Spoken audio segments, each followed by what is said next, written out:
یہ برکت والی، یہ رحمت والی اور یہ عظمت سے بھرپور ساعت ہمیں زندگی میں ایک دفعہ پھر عطا فرمائی ہے کہ ہم قرآن مجید فرقان حمید کی تلاوت کی تکمیل کی اس بابرکت اور خوبصورت محفل میں حاضر ہیں۔ رب ذوالجلال ہمارا قرآن پڑھنا اور سننا سنانا اپنی پاک بارگاہ میں منظور اور مقبول فرمائے، اور اس قرآن کی تلاوت و سماعت کو کل قیامت کے دن ہمارے لیے بخشش، نجات اور معافی کا ذریعہ اور سبب بنائے۔ آج کی یہ عظیم شب 27ویں شب رمضان المبارک ہے، اور بزرگان دین کی ایک کثیر جماعت کا اس بات کی طرف رجحان ہے کہ یہ 27ویں شب اکثر شب قدر ہوا کرتی ہے۔ رب ذوالجلال اس کی برکتیں رحمتیں بھی ہم سب کا مقدر اور نصیب فرمائے۔ میں اپنے تمام احباب کا، نمازی حضرات کا تہہ دل سے شکریہ ادا کرتا ہوں کہ انہوں نے اس مسجد کو، ادارے کو ماہ صیام میں اپنی عبادتوں سے رونق بخشی اور ہمارے اس سلسلہ تراویح میں اور درس قرآن میں شرکت رکھی، اور یہ خالصتاً یقیناً قرآن مجید فرقان حمید سے آپ کی والہانہ محبت کا اظہار ہے۔ اللہ تعالیٰ اس پر آپ کو بہترین اجر عطا فرمائے۔ ہماری بہت ساری مائیں، بہنیں اور بیٹیاں پس پردہ بالائی منزل پر اس پورے سفر میں ہمارے ساتھ شریک رہیں، اور پوری توجہ کے ساتھ، انہماک کے ساتھ اور یکسوئی کے ساتھ اس دورہ تفسیر القرآن اور نماز تراویح میں وہ شرکت کرتی رہیں۔ اللہ تعالیٰ ان کو بھی ڈھیروں سعادتوں اور برکتوں سے سرشار فرمائے۔ ایک چیز اس دفعہ تھوڑی سی اور اطمینان بخش بھی محسوس ہوئی اور قابل توجہ بھی تھی کہ اس بار ہمارے جو نمازی حضرات ہیں ان میں سے اس ایج کے جو نمازی ہیں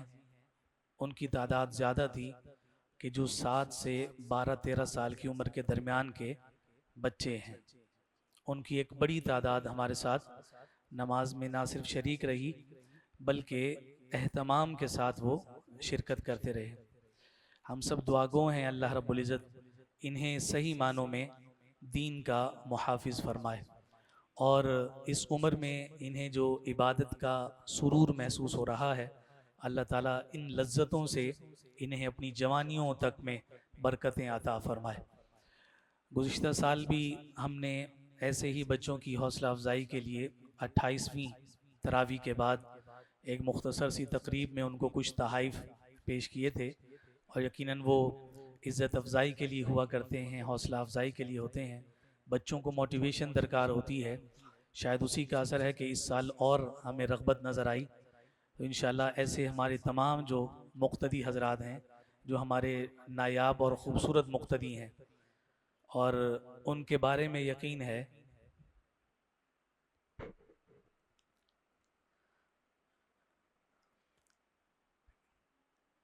کہ اللہ تعالیٰ ان بچوں کی برکت سے ہماری نمازوں کو بھی قبول فرمائے گا انشاءاللہ۔ تو ایسے تمام ہمارے وہ نونہال جو نماز تراویح میں، دیگر نمازوں میں اپنے والدین کے ساتھ شریک ہوتے رہے ہیں، وہ کل خاص طور پر اہتمام کر کے تشریف لائیے گا، انشاءاللہ آپ کو تحائف سے فیضیاب کیا جائے گا۔ ہمارے ایک بزرگ نمازی آتے ہیں اپنے پوتے کے ساتھ، تو میں نے ایک دن ان سے کہا کہ آپ ان کو لے کر آتے ہیں یا یہ آپ کو لے کر آتے ہیں؟ تو کہتے ہیں بس دونوں چل رہا ہے، کبھی یہ مجھے لے آتے ہیں، کبھی میں ان کو لے آتا ہوں۔ اور پھر اس کے بعد اگلا جملہ جو تھا ان کا وہ اہم تھا، وہ کہنے لگے کہ یہ پابند ہو جائیں گے تو ہماری مغفرت ہو جائے گی۔ تو ہمیں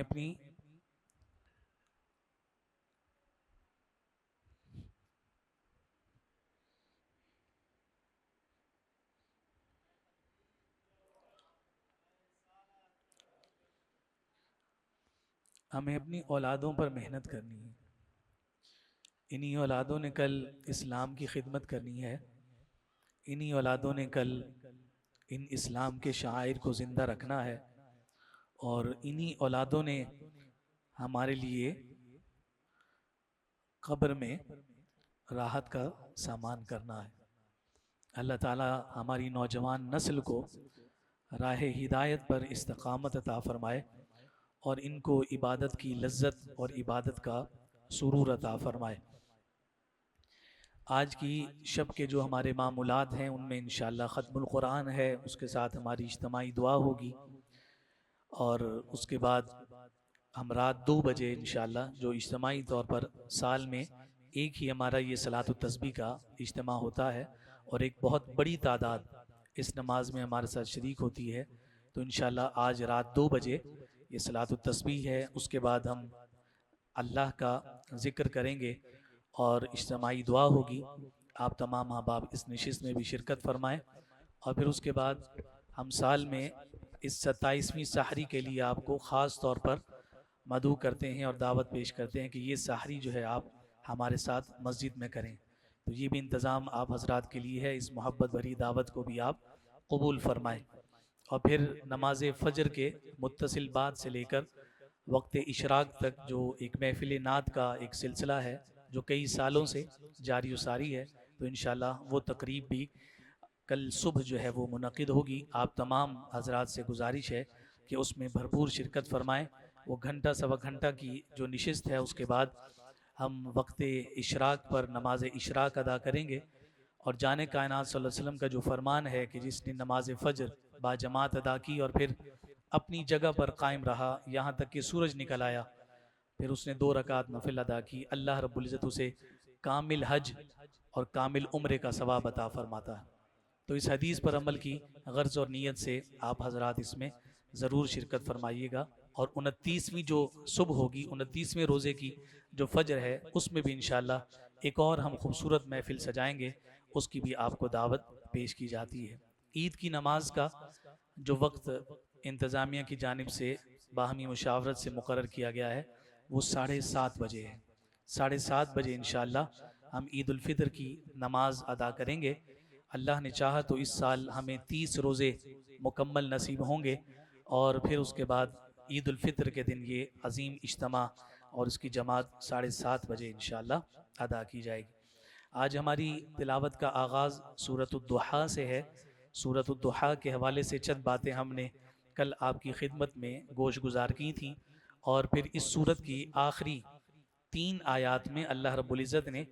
جان کائنات صلی اللہ علیہ وآلہ وسلم کو 3 محبت بھرے احکامات ارشاد فرمائے ہیں، جن میں سے پہلا ہے فَأَمَّا الْيَتِيمَ فَلَا تَقْهَرْ، کہ یتیم پر سختی نہ کیجیے، وَأَمَّا السَّائِلَ فَلَا تَنْهَرْ، اور محبوب کوئی بھی جو سائل آپ کی خدمت میں آپ کی بارگاہ میں آ جائے تو اس کو خالی نہ لوٹائیے، اس کو جھڑکیے نہ، اس کو عطا فرمائیے۔ وَأَمَّا بِنِعْمَةِ رَبِّكَ فَحَدِّثْ، اور اللہ رب العزت نے آپ پر جو اپنی نعمتوں کی بارش فرمائی ہے اس پر اپنے رب کا خوب تذکرہ اور چرچا کیجیے اور ان نعمتوں کا اظہار کیجیے۔ سورہ انشراح جو ہے وہ مکمل طور پر جان کائنات امام الانبیاء صلی اللہ علیہ وآلہ وسلم کی نعت ہے، اور اس میں حضور علیہ الصلوۃ والسلام کے سینہ مبارک کی تعریف بیان کی گئی ہے۔ الم نشرح لک صدرک، کہ محبوب کیا ہم نے آپ کے لیے آپ کے سینے کو کھول نہیں دیا، کشادہ نہیں کر دیا، اور یہ اعزاز اور یہ شرف اللہ رب العزت نے محبوب کائنات صلی اللہ علیہ وسلم کو بن مانگے عطا فرمایا ہے۔ سورہ طٰہٰ میں جناب موسیٰ علیہ نبینا علیہ الصلوۃ والسلام کی دعا ہے، اور اس دعا میں انہوں نے یہی طلب کیا ہے جو اللہ رب العزت نے اپنے محبوب کو بن مانگے عطا فرمایا۔ وہاں انہوں نے فرمایا رب اشرح لی صدری، میرے لیے میرا سینہ کھول دے۔ انہوں نے مانگا پھر دیا گیا، اور یہاں جب محبوب کی باری آئی تو پہلے سینہ کھولا اور پھر فرمایا محبوب ہم نے آپ کے لیے آپ کے سینے کو کشادہ فرما دیا،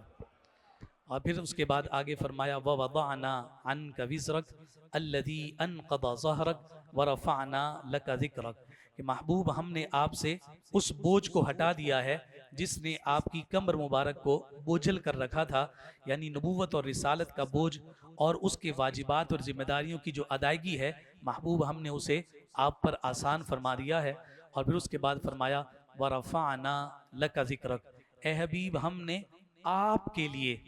آپ کے ذکر کو بلند کر دیا ہے۔ اس میں اس قدر محبوبیت ہے، اور یہ لفظ لکا جو ہے اسے ہمارے بزرگوں نے اور مفسرین نے فرمایا کہ یہ جو لکا ہے یہ لفظ محبوبیت ہے، یعنی اس سے وہ پیار جھلک رہا ہے، وہ الفت جھلک رہی ہے، اور وہ محبوبیت جھلک رہی ہے جس کا کوئی بھی لفظوں کا خزانہ ادراک نہیں کر سکتا، جو اللہ رب العزت نے اپنے محبوب سے فرمایا کہ محبوب یہ جو ذکر کی بلندی ہے یہ صرف اس لیے ہے کہ آپ راضی ہو جائیں، آپ کی خاطر ہے، اور یہ آپ کے لیے ہے۔ اور پھر اس کے بعد وعدہ کیا گیا فَإِنَّ مَعَ الْعُسْرِ يُسْرًا، کہ ہر مشکل کے بعد آسانی ہے، بے شک ہر مشکل کے بعد آسانی ہے۔ اور پھر فرمایا کہ فَإِذَا فَرَغْتَ فَانْصَبْ وَإِلَىٰ رَبِّكَ فَارْغَب، کہ تبلیغ و دعوت کی ذمہ داری ادا کرنے کے بعد اللہ کا شکر ادا کرنے کے لیے اس کی عبادت میں لگ جائیں، اور اس میں آپ اپنے آپ کو تھکا دیں، ایسے لگ جائیں کہ جناب پھر ہر چیز سے آپ کٹ جائیں اور اپنے رب ذوالجلال کی شکر گزاری میں اپنے آپ کو مصروف کر لیں۔ اگلی سورہ 3 ہے جس میں انجیر اور زیتون دونوں کی قسمیں ارشاد فرمائی گئیں، اور انسان کی جو تخلیق ہے اس کو فرمایا لَقَدْ خَلَقْنَا الْإِنسَانَ فِي أَحْسَنِ تَقْوِيمٍ، کہ ہم نے جتنی بھی مخلوقات کو پیدا فرمایا ہے، اے انسان تمہیں ہم نے سب سے خوبصورت پیدا فرمایا، عقل کے اعتبار سے بھی، خیرت کے اعتبار سے بھی، وجاہت کے اعتبار سے بھی، اور حسن کے اعتبار سے بھی انسان کو اللہ رب العزت نے تمام مخلوقات میں ممتاز اور مشرف بنایا ہے۔ اگلی سورت سورہ علق ہے۔ آپ حضرات جانتے ہیں کہ اس سورہ کی جو ابتدائی 5 آیات ہیں، وہ ابتدائی 5 آیات نزول کے اعتبار سے پہلی 5 آیات ہیں کہ وحی کا آغاز انہی مبارک آیات سے ہوا ہے۔ اقرأ بسم ربک الذی خلق، خلق الانسان من علق، اقرأ وربک الاکرم الذی علم بالقلم، علم الانسان ما لم یعلم۔ اس کے ذریعے سے وحی کا دروازہ کھلا، اور پھر تدریجاً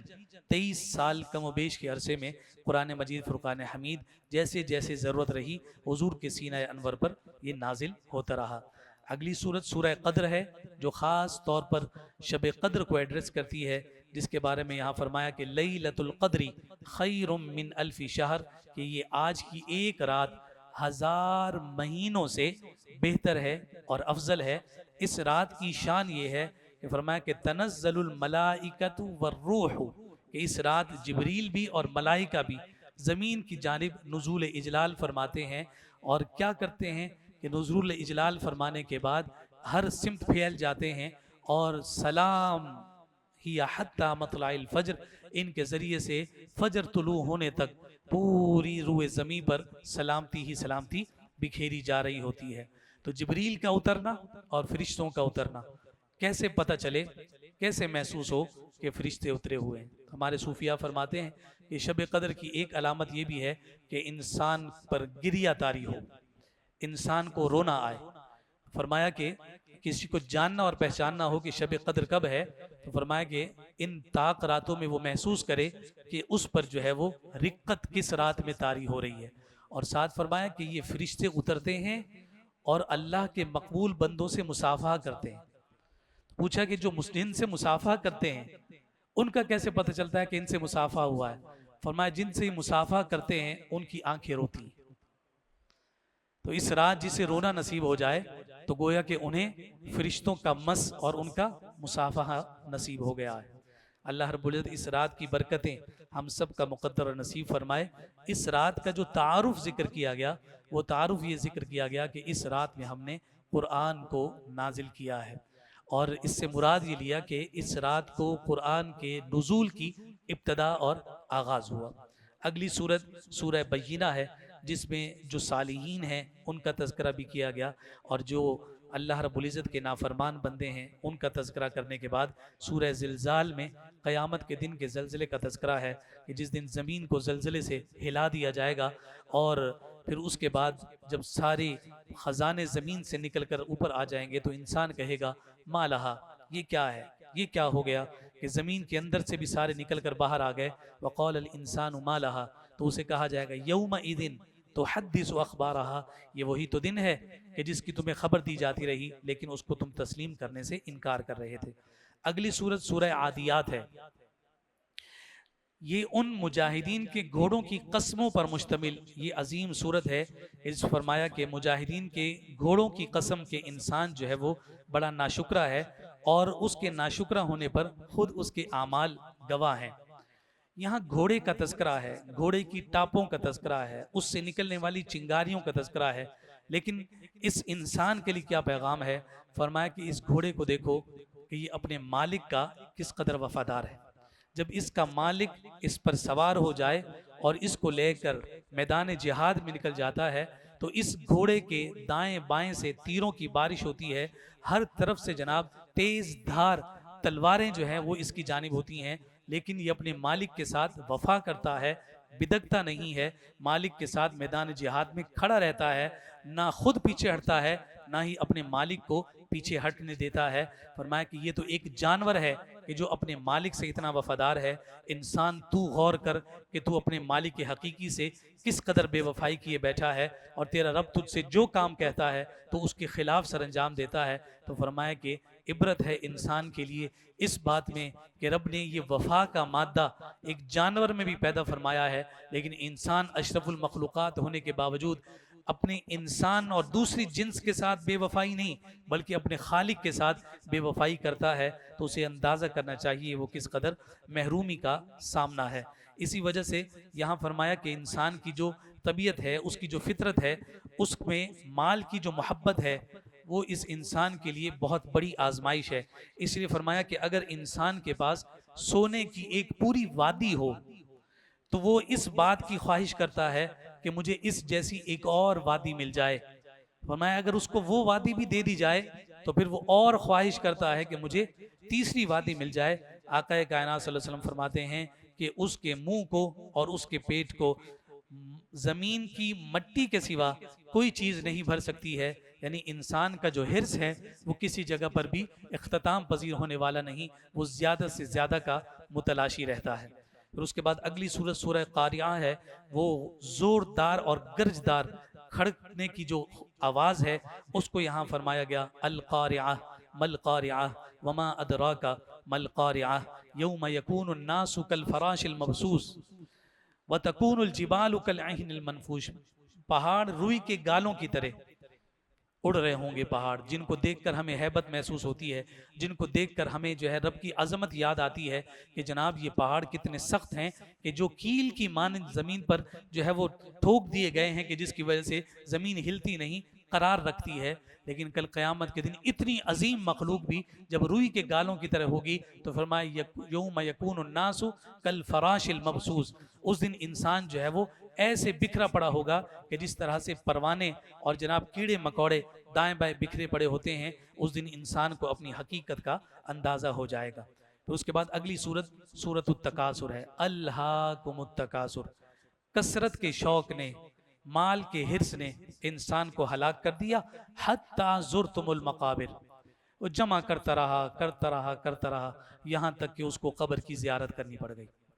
سب کچھ پیچھے رہ گیا، کوئی چیز اس کے ہاتھ نہ آئی. جب قبر میں جانے لگا تو اس نے جو لباس پہن رکھا تھا اس سے وہ بھی چھین لیا گیا، اس سے اتار لیا گیا. ساری زندگی اسے جس نام سے پکارا جاتا رہا، فلاں صاحب فلاں صاحب فلاں صاحب، اب باپ بھی کہتا ہے کہ میت کو جلدی سے اٹھا لو، باپ سے اس کا نام بھی چھین لیا جاتا ہے، اس میت سے اس کا نام بھی لے لیا جاتا ہے. فرمایا کہ انسان کثرت کی تلاش میں رہا لیکن اس نے آ کر بالآخر قبر کی زیارت کی. اس کے ہاتھ میں کچھ نہ آیا، جو اس کو کفن بھی پہنایا گیا اس میں بھی کسی قسم کی سلائی نہ تھی، کسی قسم کی کوئی جیب نہ تھی، اور وہ اسی طرح سے خالی ہاتھ اس دنیا سے چلا گیا. آپ کو یاد ہو تو قبلہ مفتی اعظم پاکستان نے اتوار کے درس میں یہی فرمایا تھا کہ مال انسان کا وہی ہے کہ جو اس نے رب کی راہ میں قربان کر کے آخرت کے لیے اپنے لیے محفوظ کر لیا ہے. وگرنہ لباس پہن کر بوسیدہ ہو گیا، کھا کر فضلہ بنا کر جسم سے نکال دیا، وہ تو سب استعمال ہو گیا،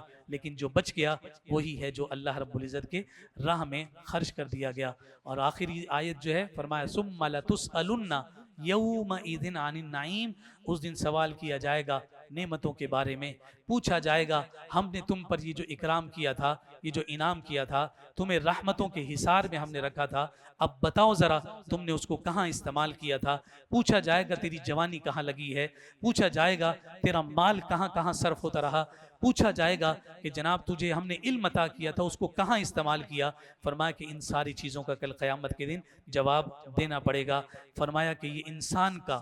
قصر سے، محل سے، قصر سے قبر کی طرف کا جو سفر ہے یہ بہت جلدی طے ہو جاتا ہے، یہ اتنا جلدی طے ہوتا ہے کہ گویا کہ انسان اپنے گھر کے ایک کونے سے اٹھ کر دوسرے کونے کی طرف جتنی دیر میں جاتا ہے، لیکن انسان سمجھتا ہے کہ زندگی بہت بڑی ہے، لیکن اس کو اپنی زندگی کی حقیقت کا اندازہ اس دن ہوتا ہے کہ جس دن وہ اپنی قبر کو اپنے سامنے دیکھ رہا ہوتا ہے۔ لیکن حاضرین محترم، یہاں ایک بات میں آپ کی خدمت میں ضرور عرض کرنا چاہوں گا، اور وہ یہ ہے کہ موت کا وقت اللہ کی جانب سے مقرر ہے، ہر ایک نے مرنا ہے، لیکن رب ذوالجلال سے ایک ایسی صالح موت طلب کی جائے کہ جو لوگوں کے لیے رشک کا ذریعہ اور سبب بنے۔ ابھی ہم نے جو جنازہ ادا کیا سید اقبال رضا صاحب کا، یہ تقریباً کوئی 5 سے 6 ماہ سے بستر پر تھے، کینسر کے مرض میں مبتلا ہو گئے۔ رمضان سے قبل ڈاکٹرز نے ان کو جواب دے دیا تھا، اولاد بھی جو ہے وہ مایوس ہو کر انہیں ہاسپٹل سے لا کر گھر میں انہیں رکھ لیا تھا۔ سورہ یاسین کی تلاوت ہو رہی ہے کہ رمضان میسر آ جائے، اب اگلے سفر کا انتظار ہے۔ 2 دن قبل مجھے یہ خیال آ رہا تھا کہ رمضان تیزی سے گزر رہا ہے، شاید سید اقبال رضا صاحب جو ہیں وہ اسی طرح سے یہ رمضان گزار جائیں، لیکن قدرت کے فیصلے ہیں، اللہ کی تقسیم ہے، کون سا نیک عمل تھا۔ انتظار کرتے کرتے آج کی عظیم شب ہے، اور یہ عظیم شب انہیں قبر میں نصیب ہو رہی ہے۔ تو یقیناً ہم بھی جنازہ پڑھتے ہوئے یہ دعا مانگ رہے ہوں گے کہ مولا ہمیں بھی ایسی ساتھ مل جائے کہ ہمارے بعد دنیا میں لوگ کہیں کہ خوش قسمت تھا کہ اسے قیمتی لمحات میسر آ گئے۔ اللہ تعالی ہماری زندگی کو بھی اچھا فرمائے، اور ہماری موت اور ہماری آخرت کو بھی ہمارے لیے اچھا فرمائے۔ سورہ ہمزہ میں، سورہ عصر میں حضور علیہ الصلوۃ والسلام کے زمانے کی قسم ارشاد فرمائی گئی ہے،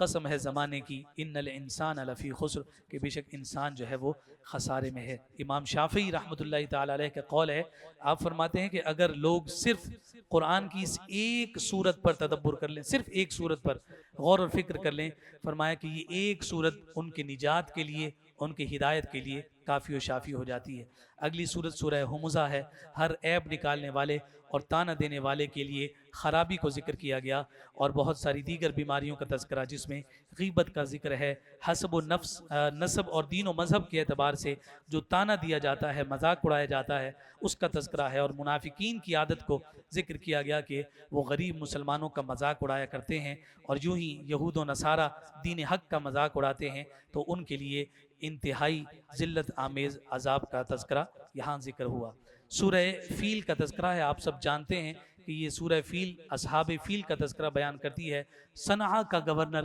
جو بادشاہ کہلاتا ہے ابرہہ، وہ ہاتھیوں کے پورے لشکر کے ساتھ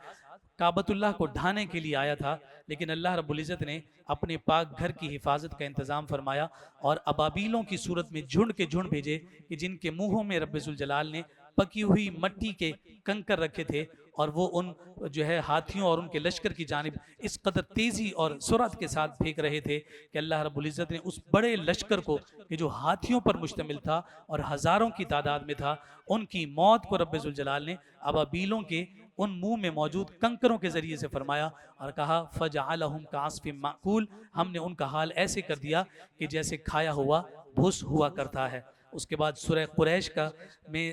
اصحاب جو قبیلہ قریش ہے ان پر جو احسانات کیے گئے ان کا ذکر فرمایا کہ الذی اطعمہم من جوع وآمنہم من خوف، کہ ہم نے تمہیں جو ہے وہ خوف میں امن دیا ہے اور بھوک میں ہم نے تمہیں کھانا اور تمہیں رزق عطا فرمایا ہے۔ ان تمام نعمتوں کا تذکرہ کرنے کے بعد اگلی سورت سورہ ماعون ہے، جس میں نماز میں کوتاہی، سستی اور غفلت برتنے والوں کا ذکر کیا گیا، اور فرمایا کہ جو اپنی نمازوں میں کوتاہی برتتے ہیں ان کے لیے ویل ہے۔ اور ویل کے حوالے سے مفسرین نے فرمایا کہ ویل للمصلین جو ہے، اس میں جو ویل ہے وہ سب سے نچلا جو حصہ ہے جہنم کا، کہ جس میں اہل جہنم کے پیپ جمع ہوتے ہیں اور ان کے خون بدبودار جمع ہوتے ہیں۔ فرمایا کہ جو نمازوں میں کوتاہی برتنے والا ہے ان کے لیے وہ ویل تیار کیا گیا ہے۔ اگلی سورت سورہ کوثر ہے، الکوثر، اور یہ حضور جان کائنات صلی اللہ علیہ وسلم کے القابات میں سے ہے۔ حضور علیہ الصلوۃ والسلام کے شہزادے کے وصال پر آپ کو تانا دیا گیا تھا اور کہا گیا تھا کہ آپ کی تو اولاد آگے نہیں چل رہی، اولاد نرینہ نہیں ہے، آپ کا نام لیوا کوئی نہیں ہے اور آپ ہم سے لڑنے نکلنے ہیں۔ تو اس موقع پر فرمایا انا اعطیناک الکوثر، اے محبوب ہم نے آپ کو کوثر عطا فرمائی۔ یہاں کوثر سے مراد فرمایا کہ ہم نے آپ کی نسل میں برکت پیدا فرمائی، اور اس الکوثر کا جو پہلا پھل ہے، اس الکوثر کا جو پہلا پھل اور ثمر ہے اور وہ پھول ہے کہ جس کی خوشبو بکھری ہے، وہ حضور کے نواسے امام حسن مجتبیٰ ہے کہ سیدہ پاک سے جب نسل چلی ہے تو الکوثر کے بعد جب ان کی ولادت ہوئی تو فرمایا الکوثر کا پہلا نتیجہ اور پہلا جو ثمر ہے وہ امام حسن مجتبیٰ ہیں۔ تانا دینے والوں کا نام بھی مٹ گیا، مصطفیٰ کا نام کل بھی زندہ تھا، آج بھی زندہ ہے، قیامت تک جا رہا ہے۔ حضور کا نام کل بھی تھا، آج بھی ہے۔ یہ تو ہماری سعادت ہے کہ ہماری زبانوں پر مصطفیٰ کا نام ہے، وگرنہ رب تو جس سے چاہے اپنے مصطفیٰ کا نام بلند کروائے۔ رب نے ہمیں یہ سعادت عطا کر دی، رب جس کا ذکر پسند کرتا ہے اس محبوب کا ذکر ہماری زبانوں پر جاری کر دیا۔ اللہ۔ اگلی سورت سورہ کافرون ہے۔ ڈیلیگیشن آیا تھا اور آ کر کہنے لگا کہ افہام و تفہیم کرتے ہیں، کچھ لوگ کچھ دو پر ایگریمنٹ اور معاہدہ کرتے ہیں، کچھ دن آپ ہمارے رب کی عبادت کر لیں، ہم بھی کچھ دن آپ کے رب کی عبادت کر لیں گے۔ تو قرآن کی آیات نازل ہوئیں، لا اعبد ما تعبدون ولا انتم عابدون ما اعبد ولا انا عابد ما عبدتم۔ جن کی میں عبادت کرتا ہوں سوال ہی نہیں پیدا ہوتا کہ تم عبادت کرو، اور جن کی تم عبادت کرتے ہو میں عبادت کروں محمد ہو کر، ممکن ہی نہیں۔ بس معاملہ ختم ہے، آئندہ یہ مطالبہ لے کر یا یہ آفر لے کر ہمارے پاس مت آنا، لکم دینکم ولی دین، تمہارے لیے تمہارا دین اور میرے لیے میرا دین۔ وہ دین آئے گا اور وہ دن بتائے گا کہ دین کس کا سچا تھا، بدر کے میدان نے بتایا کس کا دین سچا ہے۔ اور پھر اس کے بعد سورہ فتح ہے۔ سورہ فتح کے بعد ابو لہب کے تذکرہ کرنے والی یہ سورہ لہب موجود ہے کہ جس میں ابو لہب کا ذکر اور اس کے ساتھ اس کی بیوی کا ذکر کہ جو حضور کو محض تکلیف پہنچانے کے لیے اپنے کندھوں پر لکڑیوں کی گٹھڑیاں اٹھا کر لاتی تھی، اور جس رسی سے اس نے گٹھڑی باندھ رکھی تھی اسی گٹھڑی کی اس رسی سے اس کے گلے میں جو ہے وہ حمائل ہوا اور اس کے زور سے اس کو موت لاحق ہو گئی، اور فرمایا کہ ہم جو دشمن ہیں ان کا انجام یہی کیا کرتے ہیں۔ سورہ اخلاص ہے، اس کے بعد سورہ فلق ہے، سورہ ناس ہے، اور یہ سورہ کافرون۔ ان کو چہار قل کہا جاتا ہے، اور ان چاروں کے حوالے سے ہمیں بہت سارے خوبصورت پیغامات ملتے ہیں، اور خاص طور پر اس سورہ اخلاص کے حوالے سے فرمایا کہ یہ سورہ توحید ہے جس میں اللہ رب العزت نے اپنی وحدانیت کو ذکر فرمایا، لیکن رب نے اس توحید کو پسند فرمایا ہے جو بزبان مصطفیٰ ہے، جو بزبان مصطفیٰ ہے۔ یہ نہیں فرمایا هو اللہ احد، بلکہ فرمایا قل هو اللہ احد، محبوب آپ کہیں کہ اللہ ایک ہے۔ تو آپ کے کہنے پر جو مجھے ایک کہے گا نا میں اس کا ایک ہونا مانوں گا، ورنہ عیسائیوں میں بھی ایک طبقہ ہے جو کہتا ہے کہ رب کی کوئی اولاد نہیں ہے،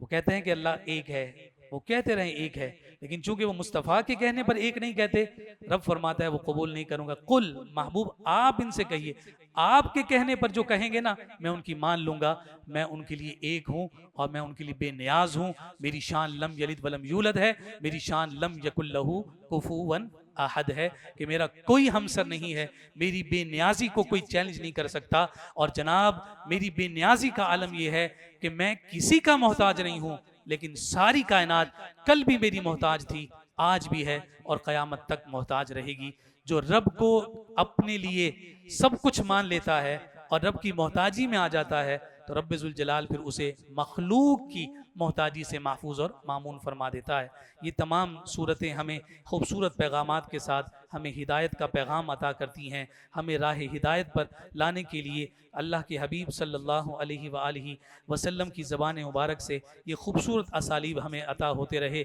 جناب عقبہ بن عامر رضی اللہ تعالیٰ عنہ روایت کرتے ہیں، آخری یہ جو دو صورتیں ہیں سورہ فلق اور سورہ ناس، حضور فرماتے ہیں کیا تمہیں معلوم نہیں کہ آج ایسی دو صورتیں نازل ہوئی ہیں کہ ان کی کوئی مثال نہیں ہے؟ یا رسول اللہ ارشاد فرمائیے نا کہ وہ کون سی صورتیں ہیں؟ فرمایا کہ اللہ کی پناہ مانگنے میں، اللہ کی پناہ مانگنے میں ان دو صورتوں جیسی کوئی مثال نہیں ہے، اور یہ پناہ مانگی جاتی ہے۔ قل اعوذ برب الفلق، اور پھر اگلے میں فرمایا قل اعوذ برب الناس، فرمایا کہ جو ان کو صبح و شام پڑھتا رہتا ہے اس پر جادو اثر نہیں کرتا، اس پر کوئی سحر اثر نہیں کرتا، اس پر کوئی آسیب اثر نہیں کرتا، اس لیے کہ وہ رب کی پناہ میں ہوتا ہے، اور جسے رب کی پناہ کا حصار حاصل ہو جائے دنیا لاکھ اس کو نقصان پہنچانے کی کوشش کرے، نقصان اسے نہیں پہنچ سکتا، اس لیے کہ اس کی حفاظت کرنے والا خود رب ذوالجلال ہے۔ اللہ تعالی ہم سب کو عمل کی توفیق عطا فرمائے۔